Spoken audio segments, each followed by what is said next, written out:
Excited tonight to have Dr. Weston Testo, who's up at back in his old haunts at the University of Vermont up in Burlington.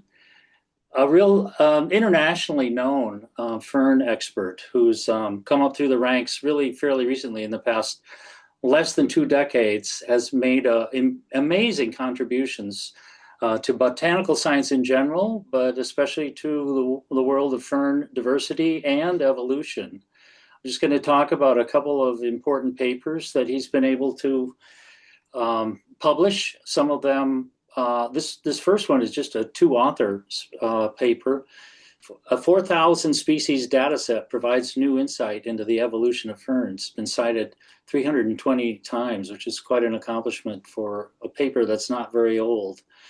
And apparently been really widely used, and pushes some of the early fern evolution back to the Silurian, which is pretty impressive. Then he did some work while he was at Gothenburg, which, having studied Swedish, I'll pronounce it the Swedish way, Göteborg, a nice town in Sweden on the southwest coast. Big university there, and he published a couple papers with a lot of other authors on rare species in Madagascar. And those two papers came out in Science, no less. And then he gets a paper in Nature. New Guinea has the world's richest island flora. Of course, it's a multi-author paper, but cited 260 times. And he was at the University of Florida in Gainesville at that time. He has done a lot of papers with a grad school colleague of mine, Emily Sessa, who, of course, has recently published a really fantastic fern guide for the Northeast. So maybe we'll hear her name mentioned some too, because he's done a lot of work with her. And I remember in grad school all the linkages and hybridization that Emily was working on. So as part of Wes's presentation, he'll be talking about hybridization events in plants and animals, and the time limits involved, which is for ferns are pretty spectacular results that he's come up with before they can achieve reproductive isolation. And his work will also highlight the role that herbaria play in supporting evolutionary studies in the genomic age. So with that, I'd like all of you in your own way to please welcome our speaker, Dr. Weston Testo. Thank you all for being here. I'm so happy to see so many people in the room. So today I'm going to be talking about royal ferns and their relatives, and a bit about what we can learn from phylogenomic methods, but I promise this will not be a phylogenomics talk. I'm glad to talk more about the details of that if folks are interested, but it's really sort of a story of what I think is a very interesting fern and some work that's going on in my lab. So like Bob said, I'm assistant professor in the plant biology department at UVM and director of the Pringle Herbarium at UVM. We're apparently now the second largest herbarium in New England. We're closing in on 400,000 specimens at this point, which I'm very excited about. And let me see if I can get this to work. Yeah, so just real quick to orient folks a little bit about how I got here, and Bob already covered this really, but I did do my PhD at the University of Vermont. I'm originally from upstate New York. I studied club mosses in tropical America under the direction of Dave Barrington, who I think is here this evening. So thank you very much for that, Dave. I fell in love with plant diversity in the American tropics, and you'll see that is a theme in what I've worked on. As Bob mentioned, I then went to the University of Florida, where I worked on plant sort of phylogenomics project and stuff that's actually still coming out of what turned out to be a very productive project under the direction of Emily Sessa.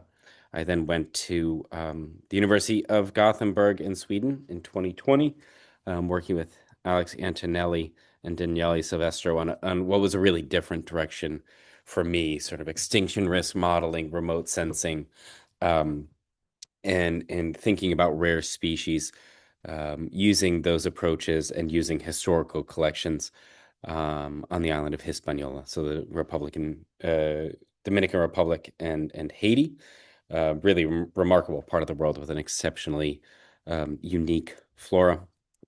I was a curator of ferns at the Field Museum for just a short period of time. I started there in 2020, or excuse me, 2022.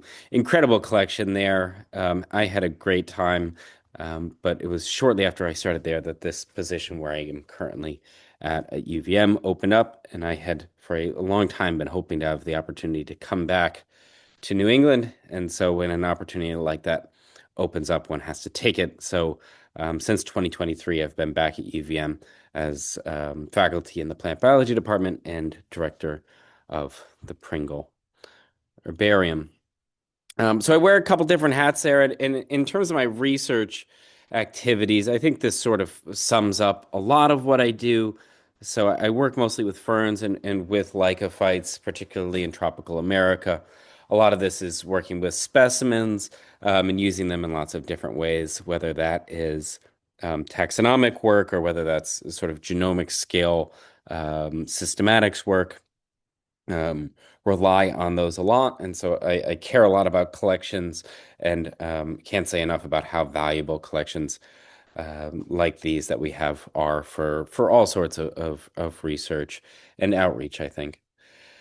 Also do a lot of field work here in New England, but especially in tropical America. So I was just recently in Colombia. We've had a long-running project on ferns of that country, and I'm currently planning a trip to the Dominican Republic, where we also have an extensive program working with rare species there, but have worked in a number of other countries throughout much of Latin America as well.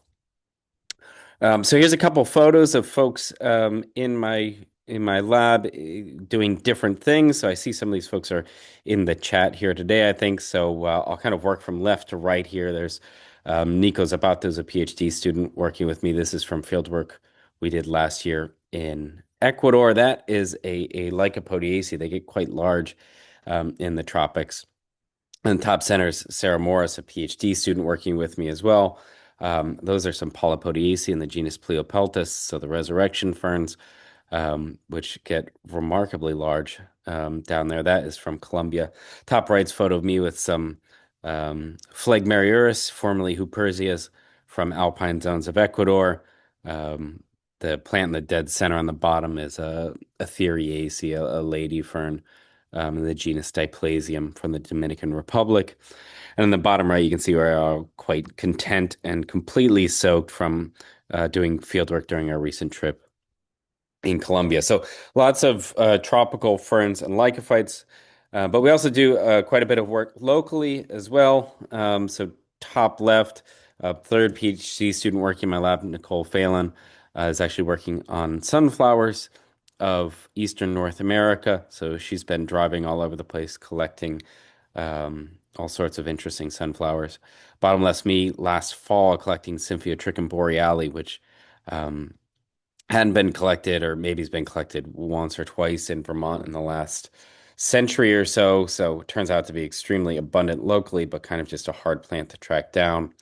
And then those other two full-size photos are us serpentine site in Vermont, looking at club mosses, and then on the right is Art Gilman in his natural habitat, going through a wetland, looking at a carpet. All that you see there on the ground is a carpet of Lycopodiella gilmanii. So he's hunting his namesake there. So we do a lot of stuff in New England as well. So a lot of field work, a lot of lab work, but also a lot of work in the herbarium. Things have been very busy in the herbarium lately. It's been a really great nucleus for me at UVM to get all sorts of folks really engaged with plants. So front and center, there's Hilda White, who is our specimen mounter in chief. She's mounted more than 60,000 specimens for us. That's her holding Peliscum hildae, a new species that Dave Barrington and I are dedicating to her. So we have a lot of students working in the herbarium. We also were in the process of remodeling and expansion within Jeffords Hall, which is the plant biology building at UVM. So if folks come up for the Northeast Natural History Conference next month, you can come down and take a look. We're sort of getting close to wrapping that up now, which is really exciting. And pretty much all of our collection is digitized at this point, so we've been able to interact with these specimens not only physically, but having them publicly available for folks to interact with digitally has been a really important transition for us. Has really expanded the ways in which people can interact with herbarium specimens. And so I spent a lot of time in the herbarium as well, trying to identify mostly weird ferns from all over the place. And I'll show you a couple because it's a nice opportunity for me to sort of transition to what I'm supposed to be talking about to you all, which is hybrid ferns. And these are all actually hybrid ferns. And you may not recognize these because none of them grow in New England. These are three hybrids, two of which we described recently, the sort of two on the left, and then one which remains undescribed from Mexico, Costa Rica, and the Dominican Republic. And hybrids have always caught my interest. I've always been really keenly interested in them and often trying to invent hybrid hypotheses, probably where I shouldn't. And I think hybrids are interesting biologically, but also because identifying hybrids, especially new ones, um, is an interesting sort of biosystematic approach. So you have this nice framework to work in where you have hypothesized parents that you hopefully come up with. First, you identify some plant as being a hybrid for morphological intermediacy, or in the case of ferns, we can very conveniently look at their malformed spores and characterize something as a hybrid, and then develop lines of evidence to test hypotheses about the parentage of those ferns. And so it's something that I get really excited about whenever I see some weird fern. I wonder if it might be a hybrid. And it turns out, as many of you probably know, ferns hybridize a lot. And so there are many ferns out there that are in fact hybrids. And understanding those plants, how to identify them and how they fit into the landscape is really important for understanding fern diversity more generally. Um, and I'll give you an example of a hybrid that will be familiar certainly to some folks in the room here. So this is that plant on the right, designated with that multiplication sign between the genus name and the specific epithet. Right, this is Dioptrus crossbootii. This is one of the most common hybrids of any type in New England. And it's a hybrid between our evergreen wood fern Dioptrus intermedia and the crested wood fern Dioptrus cristata, right? Wherever you find those two species growing together, and sometimes in places where you only really seem to see one of the parents, you'll often find this hybrid.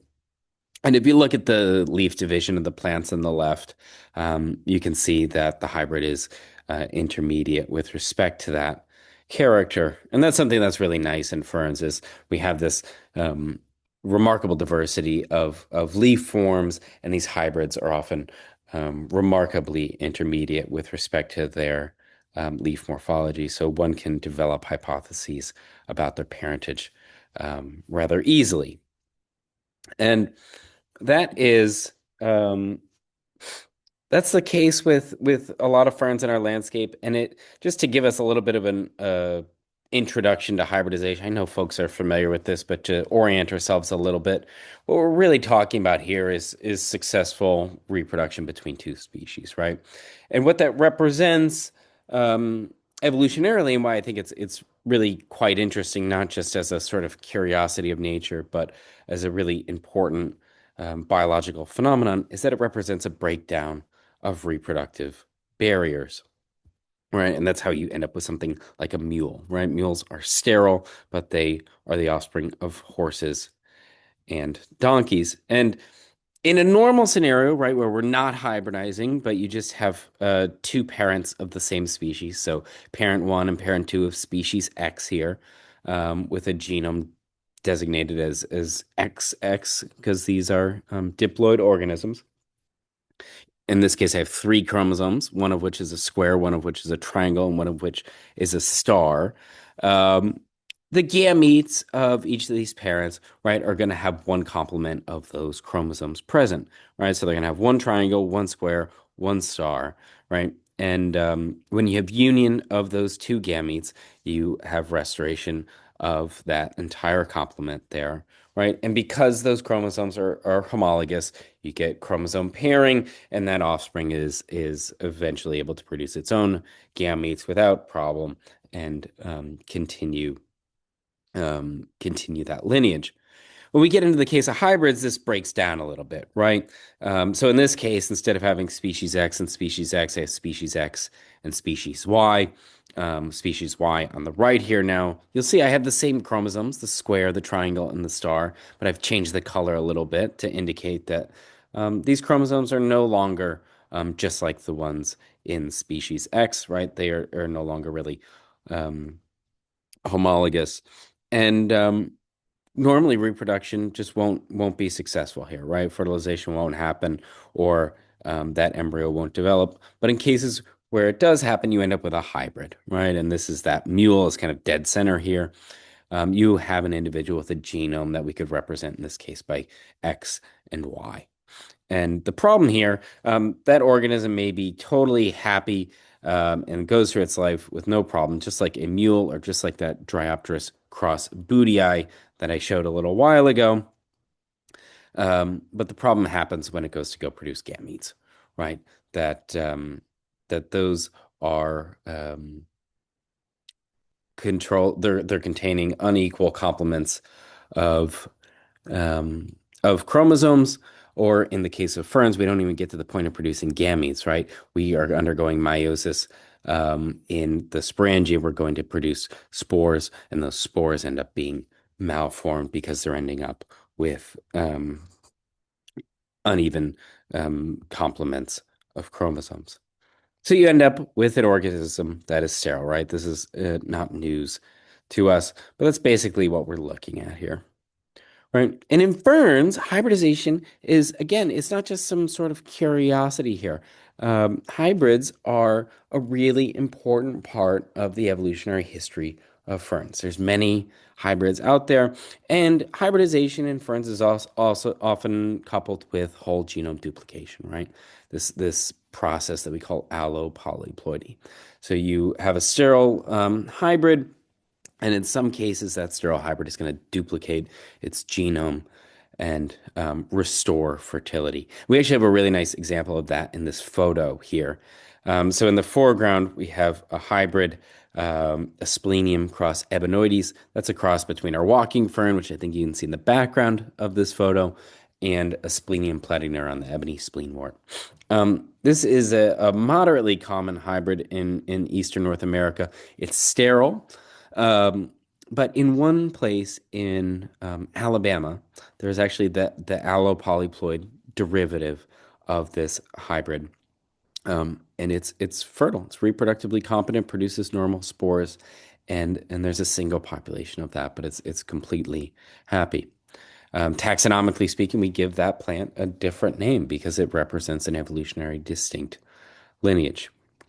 Across the ferns, evidence basically suggests that somewhere on the ballpark of around a third of speciation events in ferns are associated with hybridization and/or polyploidy. So this is really an important evolutionary process. I'll give you just one example. Certainly, many of you will be familiar with the ferns I'm showing here, and perhaps this diagram on the right, which is taken from the Flora of North America treatment for the genus Dryopterus. That's a group that in Eastern North America is particularly well known for hybridization. And just picking out a couple local taxa, Dryopterus goldiana, which is a diploid species that we often see in sort of rich woods, one of our larger wood ferns. That hybridizes with Dryopterus cristata, which in itself is an allopolyploid species. It's a tetraploid. They produce a triploid sterile hybrid. But in addition to that, there is a species that many of us will know, Dryopterus clintoniana, Clinton's wood fern, which is a rather large wood fern that we see mostly in swamps of northeastern North America. And morphologically, it is intermediate to its two parents. Looks a bit more like Dryopterus cristata, which we would expect given the fact that that parent has more genomic complements that it's contributing. And ecologically, it's a little bit intermediate as well. So this is a big part of the story here. Many of the species of ferns that we have in Eastern North America are products of hybridization. If we think of the genus Dryopteris, for example, we have many, many sterile hybrids, some of which are extremely rare, some of which are extremely common. But we also have species that are derived from hybridization and subsequent genome doubling. So crested wood fern, the spinulous wood fern, Dryopteris carthusiana, Dryopteris campyloptera, the mountain wood fern, Dryopteris clintoniana, Clinton's wood fern, are all allopolyploid species. And hybridization is not a random event either, right? If you look at this reticulogram, this graphic in the center, it shows all of the different known hybrids in Eastern North American wood ferns. There are a ton of them, but I promise you, only some of these are actually common, right? And again, Dryopteris cross bootii is one of these very common hybrids that you can find all over the place. And again, that's a product of hybridization between Dryopteris intermedia and Dryopteris cristata. If you take another similar hybrid, the hybrid between Dryopteris cristata and Dryopteris carthusiana, which is a hybrid itself, of hybrid origin itself, and is a very close relative of Dryopteris intermedia. That hybrid, Dryopteris cross uliginosa, is actually extremely rare across much of its range. We don't see it very often, despite the fact that its parents are actually very similar, very closely related. For some reason, one of these is much, much, much more common than the other. So hybridization is controlled by a number of factors that sort of determine its frequency and which species can hybridize and which ones cannot. We understand it well in some systems, but in many other systems, it's quite poorly understood. So some factors that predict rates of hybridization, types, strength, number of isolation mechanisms. We think hybridization in ferns is more common than in many groups of flowering plants um, because um, because ferns don't have so many sophisticated isolation mechanisms, right? You're not dealing with pollinators. You don't have pollen and stigmatic surfaces and all those sorts of things. There's genomic features which I'm not going to get into. Also distribution, right? If you have species that overlap all the time, you'd expect those would be more likely to hybridize than those that have ranges that barely overlap. Similarly, ecology, right? You would expect species that occur in similar habitats would be more likely to hybridize, or perhaps species that have habitats that slightly overlap in certain circumstances might hybridize quite a bit. Demographics, right? Population structure plays into this. And a big one, and one I'm gonna kind of want to hone in on here a little bit is thinking about evolutionary relatedness and the concept of a speciation clock. Now, what I mean by a speciation clock is basically the accumulation of barriers to reproduction through time as it relates to evolutionary divergence between lineages. It's not a surprise that most hybrids, regardless of the group that you're looking at, are between closely related species, right? We are seeing hybrids between a donkey and a horse, and we're not seeing hybrids between a donkey and a platypus, right? So the more closely related taxa are to each other, the more likely we think all things, all things considered, to hybridize. That doesn't explain everything, obviously. We know that there's some groups hybridize a lot and other ones that seem to be quite closely related to don't. But it's a really interesting part of the story here, I think. So thinking about speciation clock, how slow can it go? What is the limit? What is the bounds for how deeply diverged two lineages can be and still hybridize? And this is a question that's been really interesting to me for at least a decade now. I was in graduate school when I saw this paper come out that was published by mostly folks at Duke who were doing really interesting work on fragile ferns on the family Cystopteridaceae.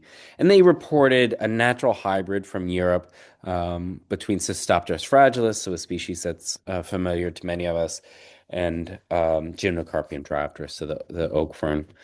And they produced a dated phylogeny for that group and showed that this hybrid, which is a sterile hybrid, right? This is an individual plant that's formed in the very recent past. Um, is a product of hybridization between two different groups, two different genera in this case, that diverge from each other somewhere in the order of like 60 million years ago, right? So this is just an incredibly deep divergence, um, in which the capacity for hybridization remains.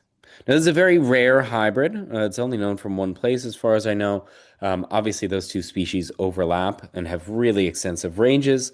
So it's quite um, uncommon, despite the fact that these two overlap a lot. But it can happen, right? And they did the genetic work to demonstrate that the plant that they had was, in fact, this hybrid. And I'll just pull a couple quotes here from this work that I thought were really fun. They said this is an extraordinarily deep hybridization event, roughly akin to an elephant hybridizing with a manatee or a human with a lemur. Right? This is just stunning stuff. Only ferns do this sort of stuff, except for gars. I found out as an avid fisherman, I am very interested in the fact that gars also appear to hybridize quite a bit.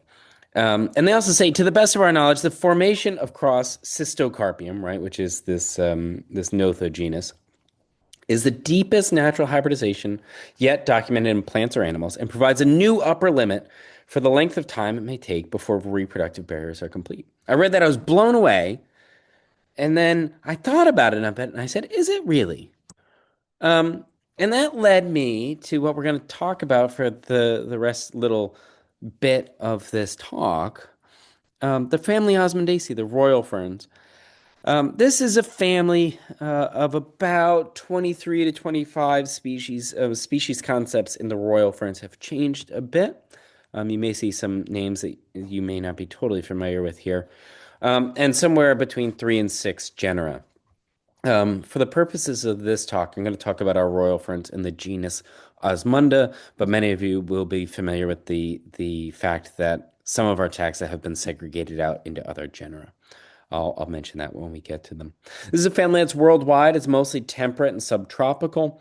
And it's a really nice group to talk about, I think, here because this is a family that's really prominent in New England. These are some of the most abundant ferns in New England, and you see them in all sorts of different habitats. And I think all the species will be very familiar to many folks. So this is a three here. Osmunda claytoniana, the interrupted fern. What I'm going to call Osmundastrum cinnamomeum. You may also know it as Osmunda cinnamomea, the cinnamon fern. And on the right, Osmunda spectabilis. You may know that fern as Osmunda regalis. Phylogenetic evidence, and some morphological evidence suggests that the sort of Eurasian plants and North American plants are actually rather different and do not form a monophyletic group. So I'm going to prefer to call it Osmunda spectabilis here, but if you like Osmunda regalis, that's okay. We can agree to disagree.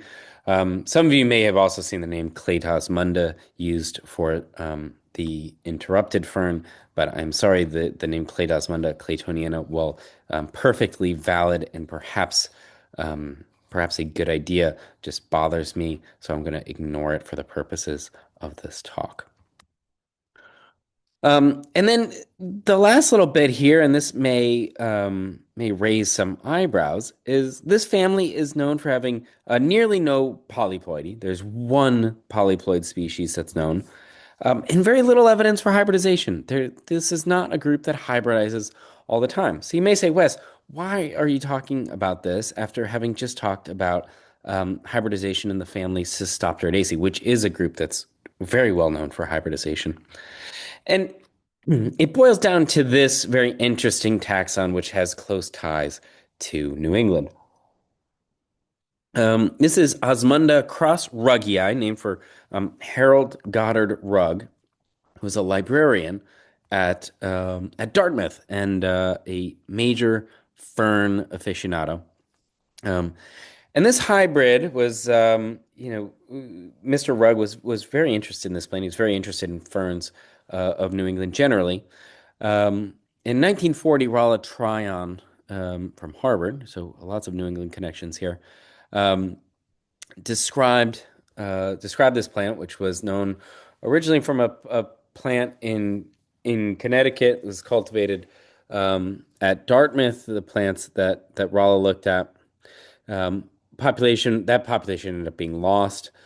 Um, Plant was later found by Herb Wagner and colleagues in the 1970s in Virginia, which is the only extant population and is a single plant. So this is like one of the rarest plants on Earth, and it is a really interesting and fun fern. So I knew about this hybrid. Osmunda regia, obviously, we've it has been described for something like 75 years by the time I read this paper on these Cystopteridaceae hybrids. And I said, isn't this thing a deeper hybrid than these Cystopteridaceae? And just to be clear, what we think based off of morphology, and this is what Rolla proposed when he described the hybrid, is that it was in fact a hybrid um, between Osmunda claytoniana and Osmunda spectabilis. The Osmunda crossregia is never fertile in its in the wild. It grows in sort of shaded areas, and many Osmundaceae, many folks will know, will not produce fertile fronds in shaded habitats quite often. But transplanted plants produce fertile leaves that look like this, and you can see this these fertile pinnae in the middle of the leaf, which would suggest um, parentage from Osmunda claytoniana rather than the cinnamon fern. And there's a number of other characters that support this as well.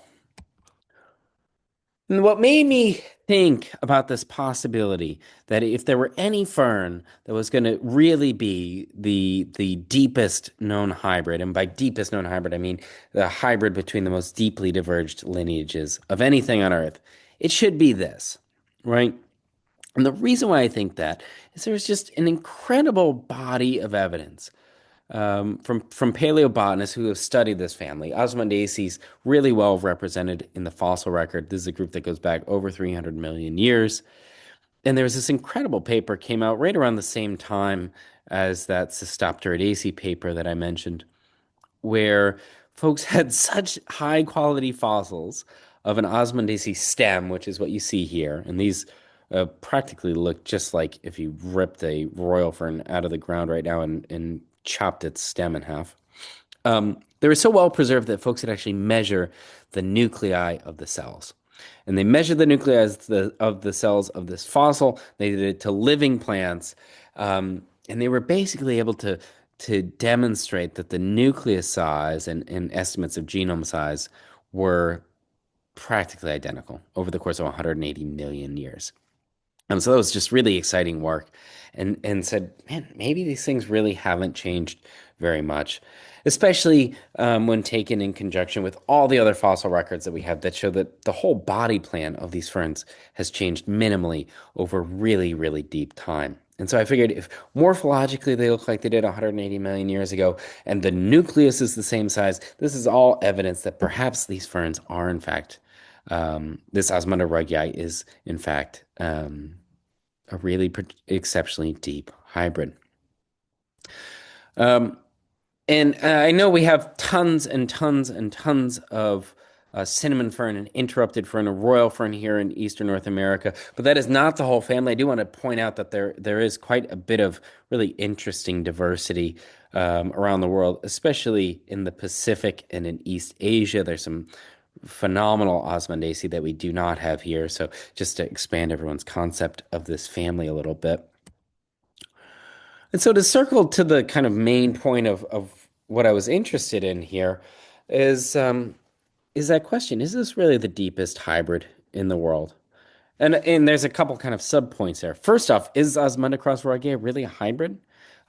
Almost certainly it is. All the evidence that we've had to this point suggests that it should be. Are we right about its parentage? Is it actually a hybrid between interrupted fern and royal fern?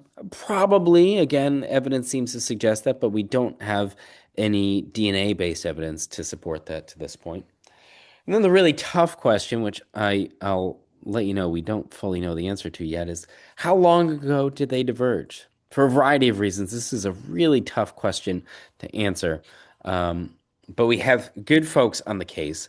So for everything I'm going to talk about today, I want to just give a shout out to an undergraduate student working in my lab who I think is in the room today, Sai Stavros. This has actually been his undergraduate thesis project. So it's something I developed a while back, but had ended up with those projects that we all know about that sort of just sit on the back burner for a very long time. And Sai was just really interested in everything to do with ferns, and he's done really incredible work on this. He actually just sent me some really exciting data today, which I'm not going to include here. You're going to have to wait until the next iteration of this, but we're finding out a lot, and he's worked really hard on this, and basically trying to develop a molecular phylogeny as a framework for understanding this question. Um, so to start this off, Sai and myself, we went down to go see this plant in Virginia. It's on Forest Service land, so we were able to get in touch with folks who brought us out to the site. It's a really incredible plant. So it's a single clonal plant. You may not know this, but Osmondaceae do form branching stems under the ground, and they can form quite sizable clones. This one's about 18 by 5.5 meters, so it covers a pretty big area. And there were 76 different crowns, right? So there were 76 different ramets, if you will, sticking up. So that photo where you see Sai looking at the plants, all those clumps that you see there are crowns of that same um, fern. And if you just look at the overall leaf morphology here, it kind of looks a lot like royal fern, but it's a little bit less divided than you would expect for that species. So, just a quick look at the methods. Again, this is not a methods talk, and Sai has actually done a bunch more work on this since I've put together these slides. But our goal is to basically sample Osmondaceae both from live collected material, but also from herbarium specimens, because I think it's really important to be able to leverage these very important collections that we have. So the phylogeny I'll be showing you has 18 samples, 11 different species from 6 herbaria. We've increased that sampling since, and we're actually generating some new sequence data right now. The phylogeny is using an approach called target capture sequencing. It does not matter how that all works. Don't worry about that. But what does matter is that we get around 400 nuclear loci. And the point of it being nuclear loci matters because um, just as in our case, DNA from the cell nucleus is biparentally inherited, right? So it's really important for understanding origins of hybrids, right? Much plant systematics work is done using DNA sequence data from DNA in the chloroplast. That's been sort of the workhorse of plant systematics for decades now, and it's really, really valuable. But chloroplast DNA is inherited just from the mom. So if you sequence that DNA, you have no way of figuring out who dad is. If you do that with nuclear DNA, you have to do a lot of tricky computational work to assign DNA to each of the parents, but you can do it. And that's really what the step about separating subgenomes of that hybrid are. Don't worry about subgenomes, but basically, if we were to circle back to that example I had of a hybrid between species X and species Y, the DNA from species Y is one subgenome, and the DNA from species X is the other. And using some computational approaches, we can separate out DNA from those two parents and assign them back to those two parents, and basically split this hybrid, its genome in two. And then finally, what we want to do, and is a remarkably tricky thing to do, is given that we have so many fossils of Osmondaceae going back hundreds of millions of years, and that we have this really rich sampling of the family from living species, we want to tie those two together and use that to estimate how old the family is, and by extension, how long ago these parents of Osmunda ruggii, which we're assuming are interrupted fern and royal fern, how long ago they went on their own ways, evolutionarily speaking. So without further ado, here's our phylogeny. We've had several different ones, so don't worry too much about the details here because a few things have moved around a little bit. Um, but here's our phylogeny of the Osmundaceae. We recover all the different groups that we normally see. The one interesting thing that does change depending on the analysis, and probably just reflects the very complex evolutionary history of this group, is the position of cinnamon fern. So you'll see in this phylogeny, it's way up at the top, and it is closely related to two ferns that folks may not be familiar with called Todea and Leptopteris. These are very unusual ferns from the southern hemisphere. In other phylogenies, we get a cinnamon fern in that bottom clade down there, more closely related to the rest of the sort of core osmundas, which is a really interesting thing. And this has been a point of contention for a couple decades now. In this phylogeny, we end up with Osmunda crossruggii coming out right next to Osmunda claytoniana, which is good. That suggests that that parentage is correct. And if we do a little bit more work, and I'm not going to get way off in the weeds here, but if we look at the sequence data that we have, and we look across all those hundreds of different genes that we're sequencing, we can identify hybrids and taxa of hybrid origin by basically an assessment of heterozygosity, basically the percentage of loci that are heterozygous and the amount of divergence between those alleles, if you will. Of course, we all have heterozygous loci or genes in our own bodies, right? Our different copies that we have from mom and dad are not identical. But hybrids, you have to imagine, are going to have many, many, many genes are heterozygous, and they will often have alleles, if you will, that are very different from each other. And so in this plot, a hybrid or a plant of hybrid origin should appear in the top right, whereas a diploid species that's not of hybrid origin is going to be closer to the bottom left. And we have in green there Osmunda crossruggii. It is high, but it's actually not the highest. It turns out that we have several other taxa, particularly in those southern hemisphere plants, Leptopteris and Todea, in which we also get really high values, which is really interesting. And I think what's actually happening is there's more hybridization than we had thought previously. And then kind of to look at this a little bit more, I just want to show what these data actually look like. So this is DNA sequence data. You do not have to be able to read anything. This is just from one gene, and each sort of row going from left to right is a different read from the sequencing technology that we get back. And each column, if you were to look at the vertical bars, that's a locus in a base pair in the genome, right?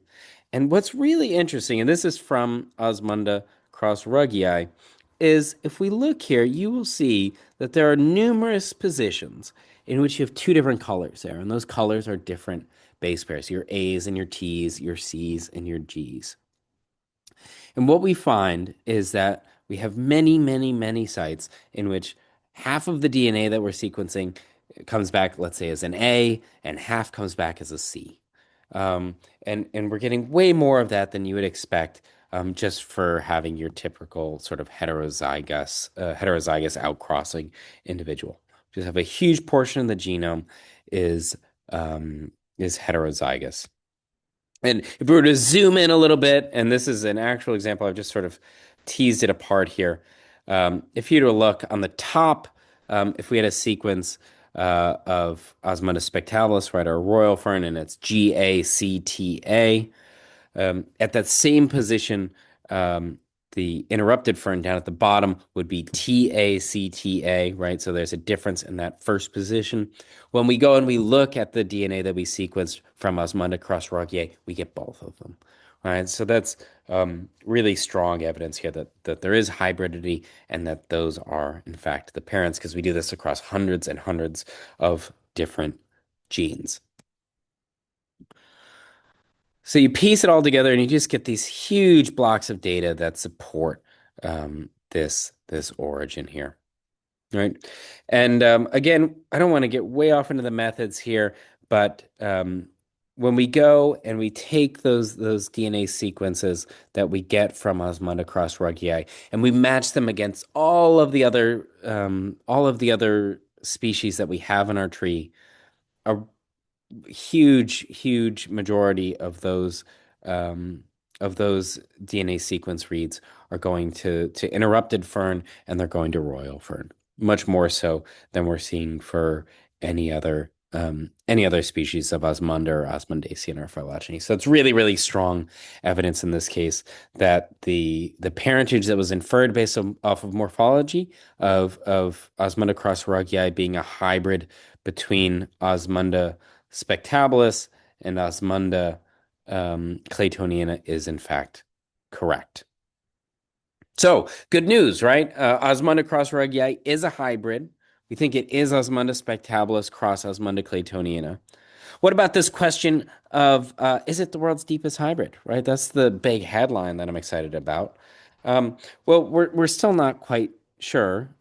Sci is on the case, but we can look at some evidence out there from recently published studies, especially those that have focused on fossils, to give us some idea of what we can expect.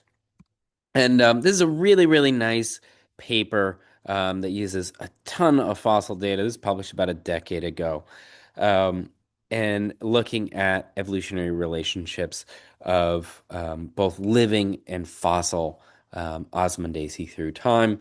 And you don't have to worry about all of this kind of confusing stuff here, but what I want to focus on is that red box there represents the interval that those folks recovered in their analysis, at least, of the divergence between Osmunda claytoniana. I don't know if you can see my pointer here, right? The interrupted fern and Osmunda, regalis and spectalis here. So their most recent common ancestor diverged, we think, somewhere based off of this study, somewhere between maybe 125 and 150 million years. Now, who knows? New analyses, we may find that it's a bit younger or a bit older, but we are talking about something that diverged a very long time ago. So we know it's a hybrid. We know the parentage. Its parents probably diverged over 100 million years ago. This is probably the deepest hybrid plant known, one of the deepest hybrid organisms on Earth, and really does provide this exceptional case for us to think about reproductive barriers and the accumulation of barriers to reproduction. And so one question, just to sort of wrap up there, and this is something that Sai has just been all over the last few months in the lab, is he's been poring over barium specimens, both in person and online, and trying to figure out if there's more ruggii out there. Right? It turns out, like I said in the beginning of this talk, that people collect all sorts of weird plants. People love collecting weird plants, and there's a lot of weird ferns out there. Right? And you can see this strange array of things here that people have thought might be Osmunda ruggii, right? And these would be different individuals. From left to right here, there's one that is from Vermont, one from Pennsylvania, collected by Joe Lancalis of botany fame, and one from New Hampshire, and then one on the right from Maryland. Now, I don't think these are all Osmunda cross ruggii, but I think some of them likely are, and they would represent, different origins of this extremely deep hybrid. So we've actually generated, we've extracted DNA from some of these, and we're hoping to generate sequence data from some of them to be able to test this hypothesis of multiple origins here. So up next, we've undergone some additional sampling, a lot of plants from Asia in particular. We're working on continued phylogenetic analyses. When I wrote this slide, I did not know that Sai was going to send me those continued phylogenetic analyses, but I have them today. examine these additional sort of potential populations, right? It's remarkable if this hybrid between taxa that diverged 100 and something million years ago exists, but it's even more remarkable if it's happened multiple times. And then sort of this last step that we're working on is thinking about divergence time estimation to really come up with the most concrete answer that we can here. And that photo is just a warning. This is from Mexico. This is what happens when you try to collect royal ferns. I'm sure many of you are aware of it. Ground that looks solid often is not. RIP my shoes.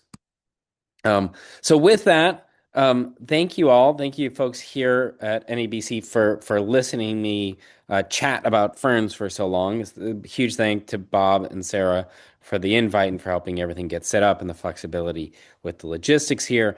Big shout out to my lab, wonderful group of folks. It is a pleasure and an honor to be able to work with so many smart people. And a big thanks to the Pringle Herbarium, especially Cy for his work on this project. Also Art Gilman for many helpful thoughts about royal ferns and hybridization, and Linnea Erickson Slater for help with SEM of spores. So with that, I'm glad to take any questions. I hope it didn't take up too much time, and I will have a sip of water because I am parched. Yeah, thanks so much, Wes. That was really, really great talk, and you held our audience very well. They're still all there, and you're getting a lot of applause in the over the screen there. But I really love your enthusiasm there, and we're getting a lot of questions in the chat. So really appreciate your willingness to give the talk today, especially considering that you were coming down with a bug and probably don't feel at your best. But it was a wonderful conversation about ferns and really fun, I think, for some good NEBS history with the tryons being involved. The Allison Rolla tryon, a number of important fern papers in the 1940s and maybe even earlier. They went on to create an important endowment that we use to continue to publish Rhodora. So they were two very important people in the history of New England Botanical Society. So I know everyone that's been listening and really enjoyed your talk. So and it's really great to have all that focus on New England and the history there. And so many people love ferns. I'm going to get to some questions now. Lisa Stanley asked, what are the chromosome numbers, employee levels of the Osmunda taxa? Yeah, great question, Lisa, and thanks for coming. The base number for Osmundaceae, if I'm not mistaken, X is 22, and these are all diploids. So unlike many ferns, which just went nuts with polyploidy, this particular group, although they probably underwent some polyploidy deep in the past, have managed to cut those numbers down. So just N of X of 22 and 2N of 44. Great.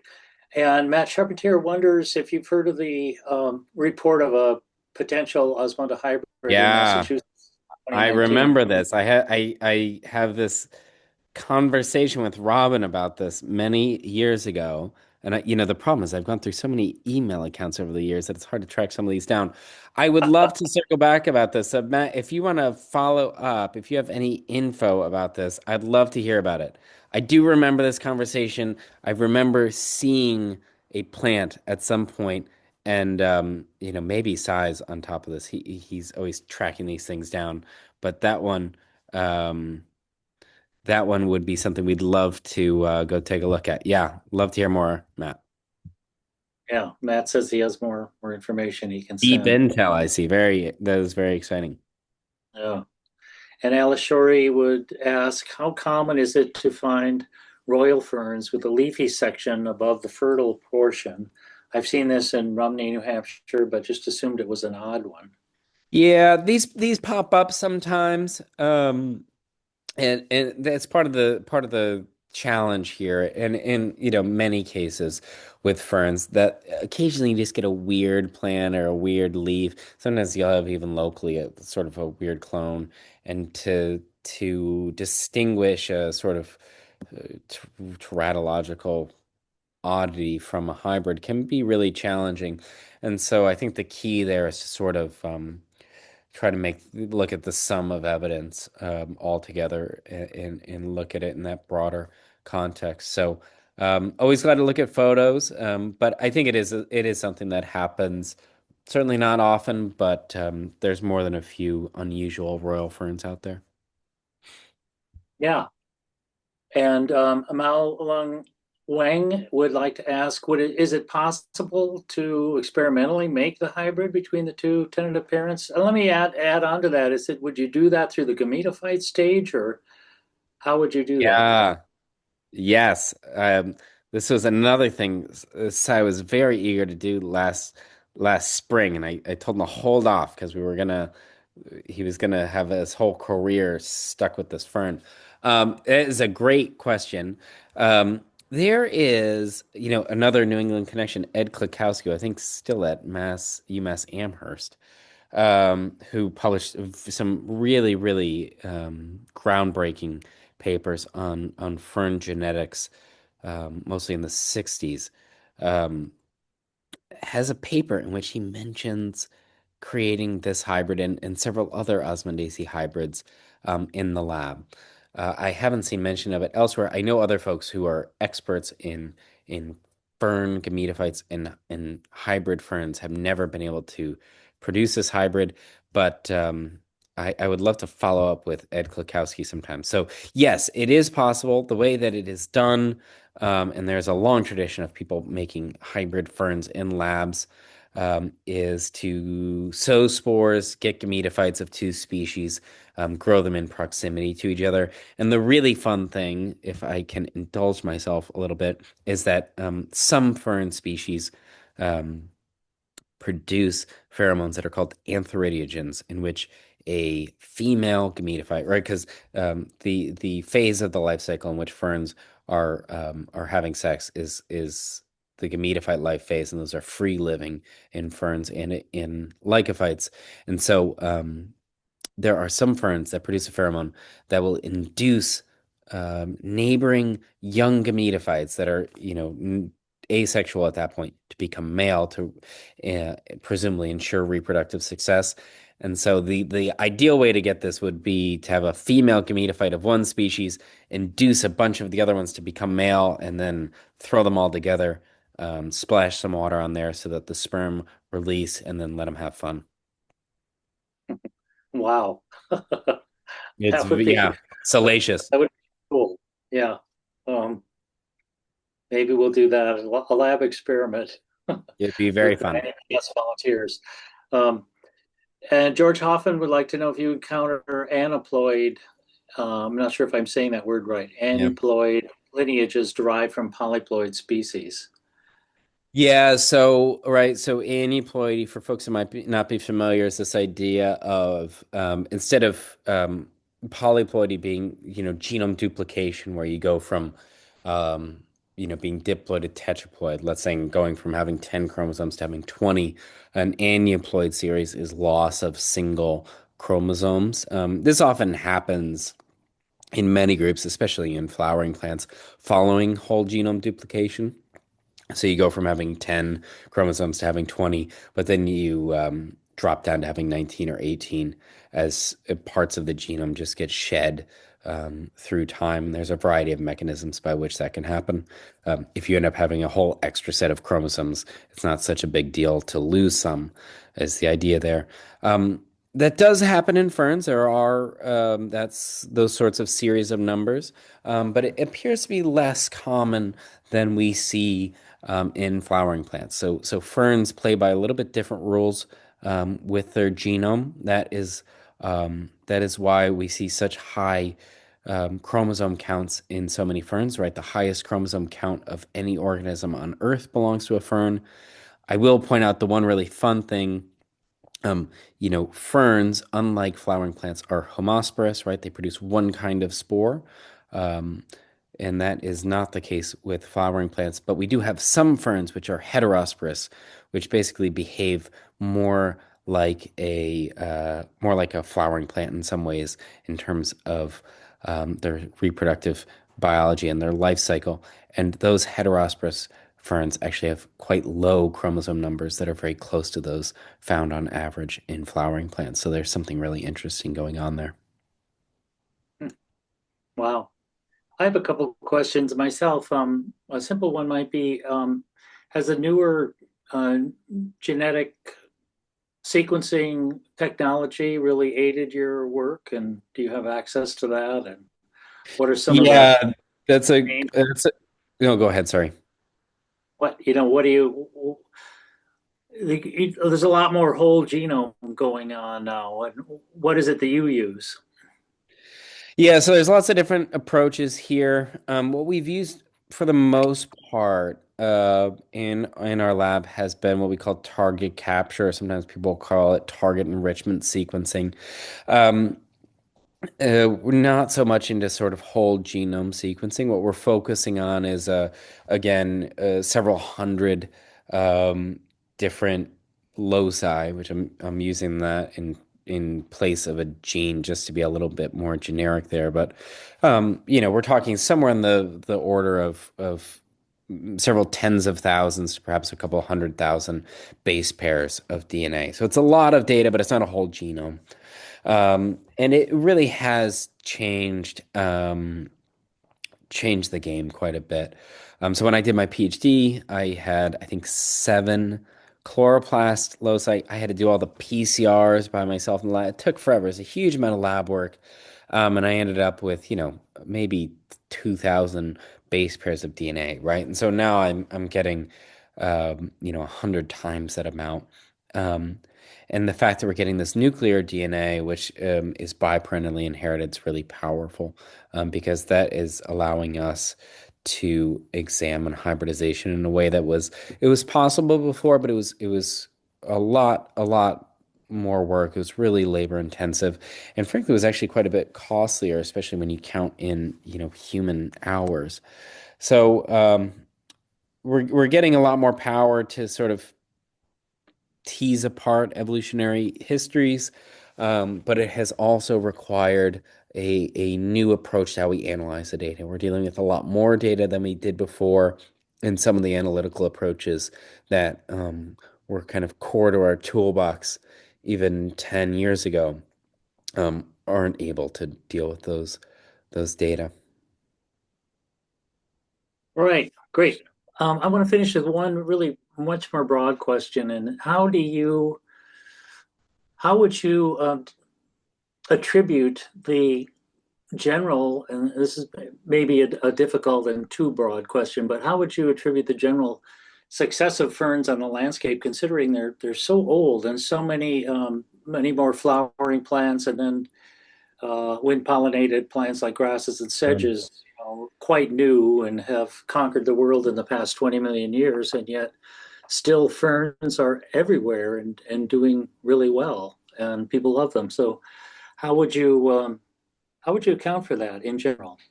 Yeah, that is a great question, and I'm sure if you asked 10 different teratologists that, you'd get 11 different answers. But ferns are survivors, right? Not all of them. Many of them have gone extinct. But as a lineage, as a whole, it's a group that's gone through quite a bit. And much of the diversity that we see in ferns today at the level of species and genera and families even, it's not much, those lineages individually are not much older than many of the flowering plant lineages that we have. And they sort of diversified in that same historical and climatic context, right? And so ferns as a whole have persisted for a very long time, but the really old ones, many of them have very few species. Right, if you think of horsetails of the Ophioglossaceae or Osmondaceae are all great examples of groups that don't have that many species at this point, and were represented by a lot more diversity in the past.